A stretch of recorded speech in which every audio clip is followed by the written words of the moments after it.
की रोचक घटना बताने जा रहे हैं। नीम करोली बाबा का बुलेट प्रूफ कंबल। दोस्तों, वीडियो को पूरा देखें और वीडियो को लाइक और सब्सक्राइब करना बिल्कुल ना भूलें। चलिए शुरू करते हैं। रिचर्ड अल्बर्ट, जो बाबा जी के भक्त थे, जो बाद में रामदास के नाम से जाने गए, बाबा जी पर लिखी किताब मिरेकल ऑफ लव में बाबा जी के बुलेट प्रूफ कंबल नामक एक घटना का वर्णन किया है। एक समय की बात है, एक बुजुर्ग दंपत्ति थे जो फतेहगढ़ में रहते थे। ये घटना सन 1943 की है। उस समय दूसरा विश्व युद्ध चल रहा था। एक दिन अचानक बाबा जी उस दंपत्ति के घर आ पहुँचे और कहने लगे, आज रात मैं यहीं रुकूंगा। उन्हें अपार खुशी तो हुई, लेकिन उन्हें इस बात का दुख भी था कि घर में महाराज जी की सेवा करने के लिए कुछ भी नहीं था। परंतु जो भी था उन्होंने बाबा जी के समक्ष प्रस्तुत कर दिया। बाबा जी वह खाकर एक चारपाई पर लेट गए और कंबल ओढ़कर सो गए। दोनों दंपत्ति भी सो गए, लेकिन बाबा जी को नींद नहीं आ रही थी। महाराज जी कंबल ओढ़कर रात भर कर्राते रहे। ऐसे में उन बुजुर्ग दंपत्ति को भी नींद कैसे आती। वे दोनों उठकर बाबा जी की चारपाई के पास बैठ गए। पता नहीं महाराज जी को क्या हो गया, जैसे उन्हें कोई मार रहा हो। ऐसे ऐसे कराते कराते सुबह हुई।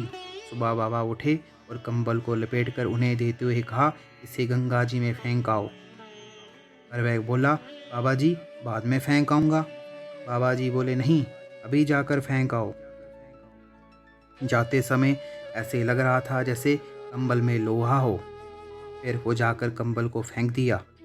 लौटने पर बाबा जी बोले, आज रात तुम्हारा बेटा जो आर्मी में है, दुश्मनों से लड़ते लड़ते जर्मन सैनिकों के बीच फंस गया था।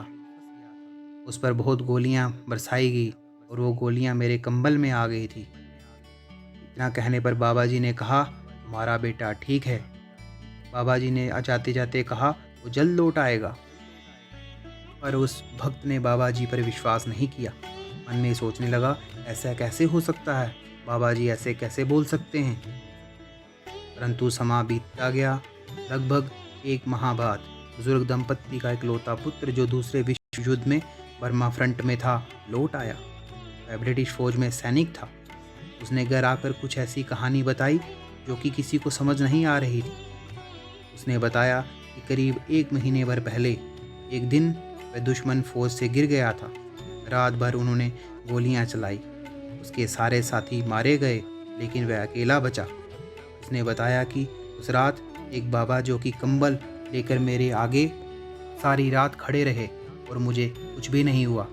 तब उन बुजुर्ग दंपत्ति को याद आया, वह वही रात थी जिस रात नीम करोली बाबा जी ने उनके घर कदम रखा था, वो वहाँ पे रुके थे। तो ये थी बाबा जी की एक चमत्कारी घटना। बोलो नीम करोली बाबा की जय। आई होप दोस्तों आपको आज की कहानी अच्छी लगी होगी। वीडियो को लाइक ज़रूर करें। लौटते हैं वापिस एक और सत्य घटना के साथ। आपका दिन शुभ रहे। धन्यवाद।